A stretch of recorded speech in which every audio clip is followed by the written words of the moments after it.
Hi y'all, and welcome back to my channel. And welcome to the second most consistent thing on my channel, aside from monthly hits and misses. And that is going to be the anti-haul, because so long as I exist, so long as I am upon this platform, it is become my duty to supply you all with some of that sassy anti-consumerist rhetoric. Because if y'all didn't know then, you know now that your girl's main goal in the life is to spend as little money on makeup as possible, because 2021, I'm actually trying to get my life together and not spend the majority of my income on said makeup. So I will admit, I have become a little bit more critical about what companies are releasing, basically because I've become a lot more critical about what I want to bring into my collection. I ain't just buying everything because this shiz is coming out, because if I were to do that, I used to live like that, so we're not returning to that sort of fiscal irresponsibility. We're reining it in, we're pulling it in, and we are trying to be very conscientious about what I'm spending my money on and what I am bringing into my life makeup wise. Honestly, everything wise, but for the sake of this channel, it's makeup. I know a lot of y'all, I have been doing these. I can't remember which one it was, but I was like, I could probably do one of these every other week. Let me know if you're okay with that. Because like I said, this is like one of the consistent sort of content trends that I actually have on my channel that I do repeatedly. So there is that. And I just like talking about shiz that I'm not gonna buy for one reason or another. We've got things that, had I disposable income, I would purchase. And then there are those things that if I had $1 million, I wouldn't spend my money on. So without further ado, let's just get into talking about these things I'm not gonna buy for one reason or another. Although I will preface this with saying, if I talk about something that you plan on buying or you have purchased and you absolutely love it, that is fantuckingfastic. You keep doing you, boo-boo. So we all have different ideas, different expectations, different things we want to spend our money on. You spend your money how you want to do it. I am not your mother. I'm more like a mentally unstable, slightly alcoholic aunt. So take whatever I say with a grain of salt or a whole salt shaker should you so please. All right. Let's start out of the gate with a really strong one. If you follow me on Twitter, you would have already seen me address this slightly. And this, I admit, is probably one of the most idiotic releases I've seen ever. This year, most definitely, but also ever. And this is the NYX Tetris collection. Y'all, I hate this. I hate this so much. I was just scrolling through Trend Mood like I do, minding my own business, when my senses were affronted by this absolute catastrophe of a palette. I mean, we can't even, do you see the size of this thing? This thing is huge. It is giving me all sorts of unpleasant flashbacks from that one that was like 100 eyeshadow shades. It was just, this is just so much more of the same, and I hate it. Like, it's not even a, oh, I'm sorry. No. No.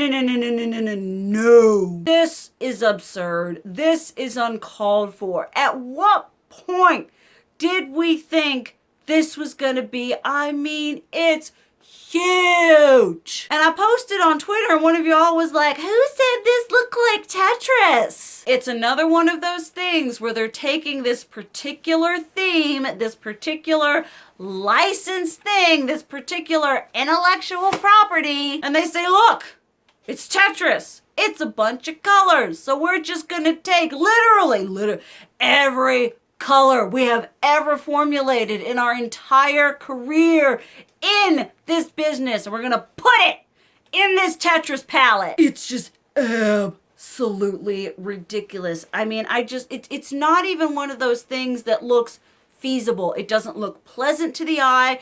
It doesn't make me inspired. I don't think, oh yeah, I've got 12,000 shades in this eyeshadow palette. That's gonna F me up, because it's not. it's gonna give me, well, it's gonna F me up. It's gonna get me in the hospital because I'm gonna have an aneurysm and a stroke all at the same time talking about this thing. I screamed. I didn't actually scream, but I was just like, I saw it and I was like, ah! Had to peel myself from the ceiling because I was just really, you know, if someone had done this and told me it was a joke, I would have believed him. I'm like, yeah, releasing that would have been kind of stupid. I mean, can you imagine how big this thing would have to be to house that many eyeshadows? And I'm pretty sure when you have an eyeshadow palette that's that big and has that many eyeshadows in it, there is going to be a huge level of inconsistent quality. I mean, let me know if any of y'all end up buying this and the quality is like the best thing you've ever had. Definitely let us know. Keep us posted, because I look at stuff like this and I'm like, that's a joke, right? This isn't actually what we think is a good idea, not just as an eyeshadow palette, but as a collaboration. It's just wrong. It's wrong on so many levels. It's not attractive. It's not well curated. This is probably this palette now, out of all the other palettes I have trashed on, out of every Glam Light palette, out of every Natasha Denona palette, this is going to be the palette, a picture of this palette you see when you go through the dictionary and you look up eyeshadow palette vomit, because that is exactly what this is. It is absolutely nothing but a huge amount of eyeshadow regurgitation into a palette. It's just a bunch of colors at that rate, about that many eyeshadows. I mean, Morphe, who? Are we now just having a competition to see like how many eyeshadows we can put in a palette and feasibly sell it? I mean, with Tetris, it's like Tetris, I admit, you know, when I think of Tetris, I think of like, you know, they could have done cute little coded sections and made them like little Tetris shapes and everything like that, but no. We're gonna take every color in existence and we're gonna put it in this thing, and it's just a license, just an excuse to not have to do any curation, to not have to do any sort of actual work into creating a cohesive color story. We're just gonna take all of this crap, throw it in an eyeshadow palette, call it Tetris, and call it a day. There are very, very few words that can actually adequately describe what I was feeling. You know, there are words that haven't been created yet to express what I was feeling when I saw this palette. Am I being over dramatic? Yes, this is hyperbolic, but at the same time, there is a lot of truth, because I mean, did anyone else look at this and think, oh, yes, magnum opus, behold the true artistic expression. You know, this isn't really Mona Lisa, this isn't really Botticelli, Michelangelo situation. This is more of like knockoff Picasso. It's not actually Picasso, because Picasso is actually high-key amazing. This is like someone who was like, saw Picasso's work and said, I could do that. It's like when you have a friend who's like, I have a dude who could do that tattoo for you cheaper. I bet he could, but is it gonna look nice? No. It's gonna come out looking like this, and you're gonna be sad for the rest of your life. I just can't. I absolutely cannot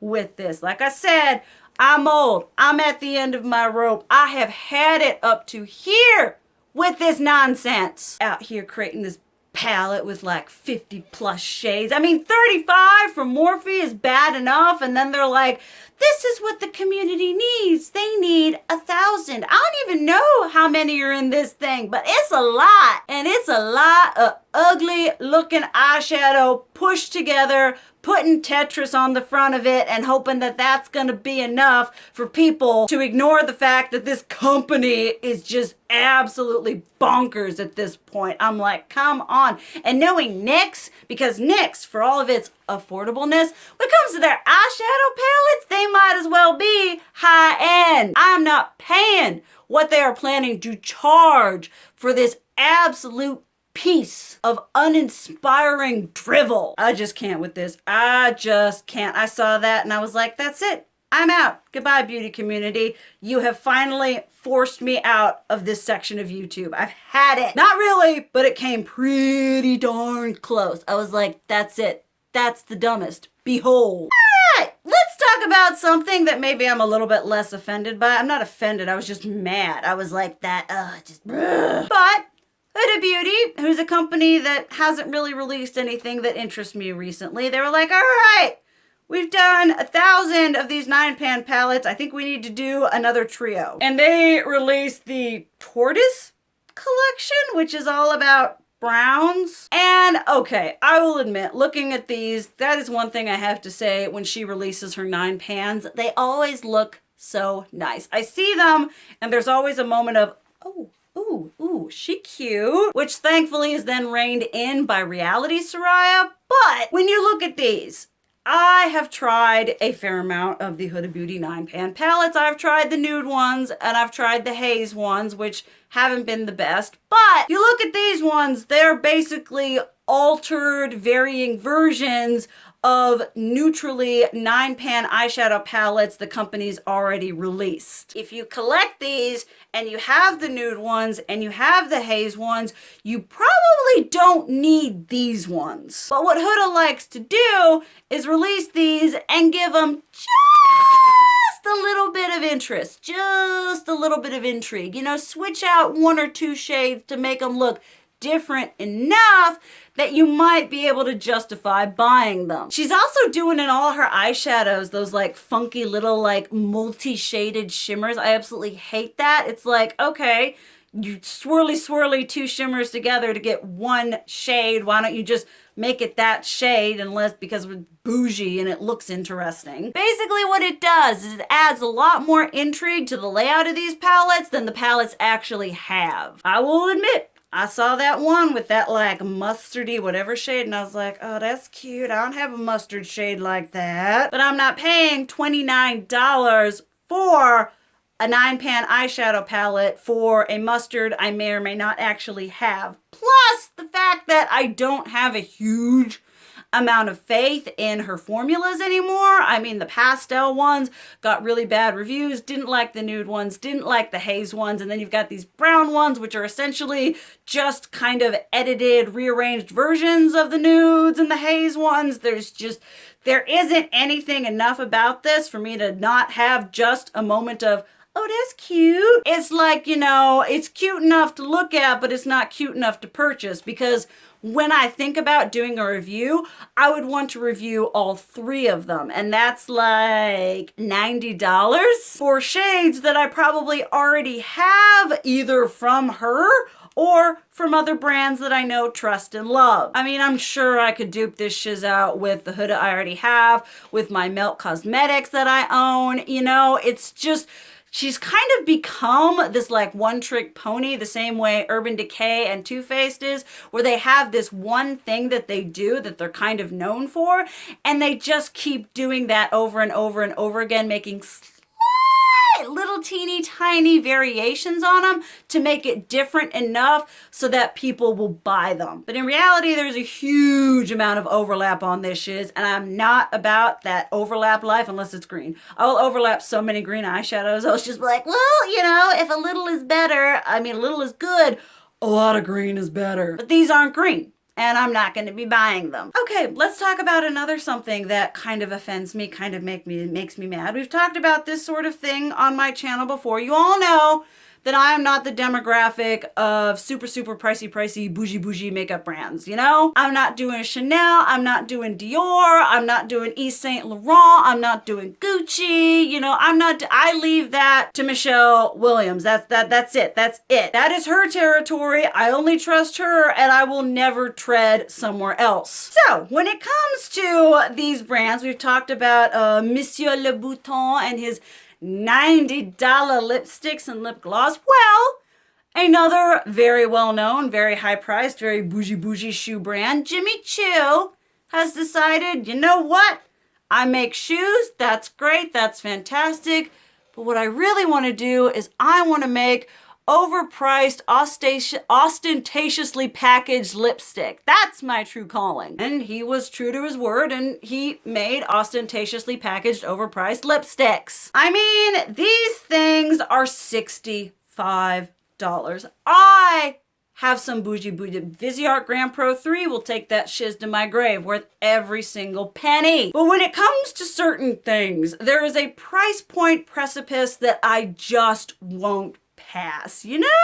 Like $38 for a highlighter, that's about maximum. Jeffree Star came out with those $50 jobs, and I'm like, they better have like unicorn farts in them for you to be charging $50. So when it comes to a $65 lipstick, I like to think I can say this with some confidence. I am pretty sure that I am not paying $65 for quality. I am not paying $65 for a formulation I have never experienced that is going to be the end-all be-all formulation for the rest of my life. What I'm paying $65 for is for the privilege of owning something by Jimmy Choo and putting it on my face. You know what it is it's the experience. It's the luxury. It's the idea of what it is rather than the product itself. I would like to recall a time when Tarte tried one of the Christian Louboutin lipsticks and it was okay. And that's a $90. If I'm paying $65 for a single lipstick, it better be the best lipstick I have ever purchased in my life. It better give me lip fillers. It better make my lips look like the most sublime lips on the planet, the most kissable, the most beautiful lips that have ever existed. For $65, I'm gonna need this thing to do so much for me. And I know deep down inside that even if it is formulated super well, I don't feel like there's a formulation out there that's worth $65. I mean, it's the same thing with any sort of designer thing. Are you really paying for the quality? Sometimes yes, but I feel like I've tried enough stuff that I am relatively sure that this is not going to be formulated so superbly, so uniquely, that it is going to actually merit that price tag. You're paying for it because it's got bougie, ostentatious packaging and it's got Jimmy Choo's name on it. I love the man's shoes. Do not get me wrong. But it's the same thing I have with Christian Louboutin and all these others. And I got told off one time when I was talking about luxury makeup, and someone was like, well, they've been in makeup for so many years. It makes perfect sense. That's great. I'm glad they've been in it for so many years, but for being in it for so many years, you'd think they would be able to formulate their products a little bit better. Not saying it's going to be bad. Not saying it is bad. I'm just saying for that high-end premium price tag that these companies charge for their products, I would like to have a little more satisfaction than just being like, I've got Jimmy Choo on my lips and Chanel on my cheeks and Dior on my face. I want there to be more substance to it than just the brand name and the bougie, ostentatious, stupid packaging. It's a freaking lipstick, people, okay? I mean, $65. Do you have any idea how many, like, cat treats and cans of cat food that is for my baby? She's laying right here. And she doesn't want mama to pay $65 for a Jimmy Choo lipstick. She wants soups and yum-yums. I just see this sort of thing and I'm like, look. Another designer cash grab that's just like, we're gonna put our fancy name on it. It's the same thing with like the Anna Soy makeup, whatever. I love that brand, but it's just kind of like, is it good? Is it whatever? Being designer and being bougie alone doesn't make it good. But I feel like this whole high-end luxury makeup from these other fashion and other companies, it gives them the permission just to be like hallmarked on their name alone. They're like, okay, well, it's Jimmy Choo. That automatically gives it a pass. Well, it's Jimmy Choo. Well, it's Tom Ford. Now it's Christian Louboutin. I mean, obviously, buy what you want to buy. If you get your jollies on by buying a $65 lipstick, like I said, that's Michelle Wang's thing. That's what she do. I'm going to let her do it. I trust her. I love her. I adore her. But for me, I do not need, and I'm not going to be buying a $65 Jimmy Choo liquid lipstick. Oh, I thought this was gonna be like kind of a non-upset one, but so far we're not doing the best. So we might as well talk about some things that don't offend me too much. Okay, we've got to have a Colourpop here.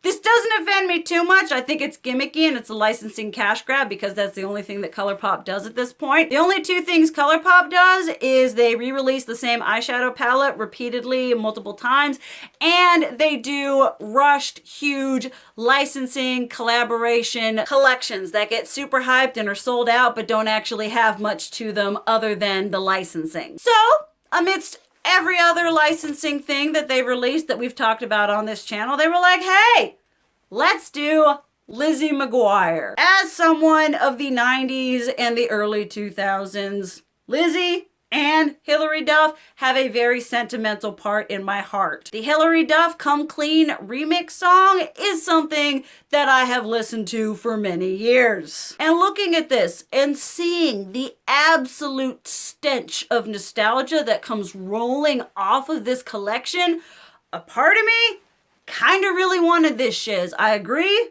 with Abby Williams when she said the eyeshadow palette is the Sailor Moon palette with a punchier green and a little deeper saturation. Absolutely spot on description. With that being said, they had two blushes and I was like, I like Colourpop collaboration blushes. Those look really pretty and adorable, and they've got the like old 90s, early 2000s lip gloss tubes, and I'm like, I would like to have that. It has since been released. No idea if it's sold out or not. Probably. Although I will say Colourpop is doing a little bit better about restocking their sold out stuff, because the Animal Crossing one, gone. They did restock it. I got the blushes because I wanted to have them. Gonna tell myself, no, I don't need the blushes. I don't need the glosses. I'm not nearly as offended by this one as a lot of other things. It's okay. It's all right. I feel like it's kind of the norm for Colourpop. They release something and it's sort of like, they're not really doing a lot of showstoppers. And I've said it once, I'll say it again until I die. Colourpop just releases too much. And when you release so much, especially in your own company, like it's one thing to compete with everything else that's being released, but when it's yourself that keeps releasing so much over and over and over and over again, there just isn't that same level of commitment to quality. You're gonna run out of ideas. You're doing the same thing over again. It isn't exciting anymore. You know, they do a licensed release like at least once a month, and it's not just, oh, here's an eyeshadow palette here, here's this. It is a full-blown, all-out collection. That is what they are banking on. And I know a lot of people still buy from them. I mean, I still buy from them. But even though I still buy from them, I can still criticize what they're doing as a company. And it's just, like I said, I was less offended by this. It's just sort of, I've reached, is it the stages of grief here? I've reached a sort of level of complacency and resignment to this. I'm like, all right, them releasing sort of subpar licensed artistic property release. This is just what they do now. They've banked on it and they're going to continue doing it until they run themselves into the ground. And Colourpop, sort of in the same way with like Jeffree Star and some of his kind of not so whatever releases, they still have enough inventory of people who love their stuff and who are like die hard that they're still going to get enough level of consumerism and those people who are going to purchase from them that they're not hurting in any sort of way. So I saw a lot of hype about this. I love Lizzie McGuire. I love the aesthetic of this. There really isn't, I look at this and I'm like, I really, really want to tear this one a new one, but there's a part of me that was like, it would have been so cool if I could have bought the whole collection and reviewed it on my channel. But I don't want to buy things just for reviews and then have them sit in my collection and do nothing. Although I know I would get use out of those blushes. I love my Colourpop blushes. This is just kind of like, I saw it and I was like, you know, definitely the progression of grief, you know, just went through all of those elements with this. And we have now reached the level of resignment and acceptance that this is going to be the continuous new normal for Colourpop. Okay, something that, once again, had I money to burn, I would own this shiz. Artist Couture, which is a brand that I have owned absolutely nothing from, been tempted by some because highlighter. They released a couple palettes that I was kind of like, you know, I've seen Geeks Beauty 101. She's reviewed a couple of them. I've really enjoyed some of the looks that she's done, but they decided that they were going to release face palettes, just 3 pan face palettes that look absolutely beautiful. Y'all know if there's one thing your girl loves more than single blush and single highlighter, it is highlighter and face palettes. I love face palettes. And at one point I loved buying face palettes that I didn't need with money that I don't have. And these just look so pretty. The colors, the complementary with the blush and the highlighter, they just look really well curated. This is, I think, the first thing from sort of the new era of artist couture that I was actually like, that's cute. If I wasn't a broke bitch, yeah, I would probably want to have that in my life. But I am broke, don't have a lot of money to spend on makeup, have face palettes that I don't use, have single blushes and highlighters out the wazoo. This is the epitome of it's cute, it's beautiful, but I really don't need it. If I were able, if this YouTube were my job and I were making enough money to like live off of this shiz, yeah, sure, we'd invest, but I don't, so I'm not gonna. Okay, now let's talk about something that's like a little bit, whatever, a little bit testy, just kind of more of a, this is sad. And that is, this was a post by Trend Mood. Obviously I've got the screenshots, and it's just a mishmash of makeup that Tarte has recently released, and everything, dare I say, looks like rejected holiday makeup. Those 2 eyeshadow palettes that they have, that looks like a holiday travesty that didn't actually get released during holiday, and now they're like, we've still got these units, we've got to release them sometime this spring, summer. You know, Tarte isn't a company that does me in many sort of ways. Love their Shape Tape Concealer, what I'm wearing today. Love their Man-Eater Mascara, but looking at this, I'm just like, it looks to me so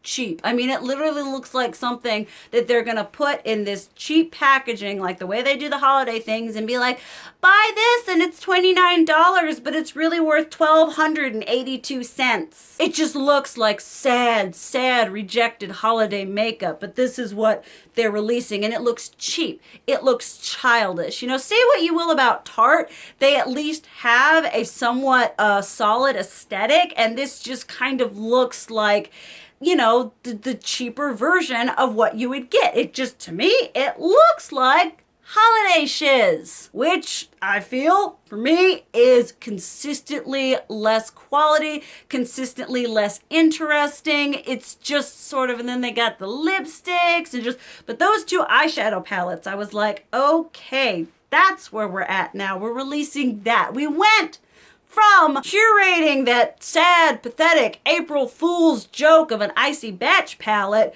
to then go to this. I mean, maybe this is this year's April Fool's Day, you know, whatever. They're gonna be like, we gotcha. We're not really releasing that shiz. But I know they actually are, because when I checked Trend Mood this morning before I filmed this, I was like, it's available now. It may be available, but I'm not gonna buy it. All right, all y'all, that's what I have for this anti-haul. Y'all know that this shiz is gonna keep coming.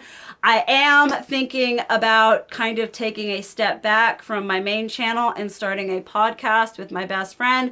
I'm not gonna like stop on this channel. I will just end up posting less. Definitely let me know if you'd be interested in seeing that sort of transition. You know, I love this channel, but I feel like I need to maybe take a break to kind of get back into my whatever and pursue something else that will also make me happy. We're still kind of in the trying to decide zone, but definitely let me know. Give me y'all's ideas and whatevers. But thank you guys so much for watching. I love you. And as always, keep it real. Mwah!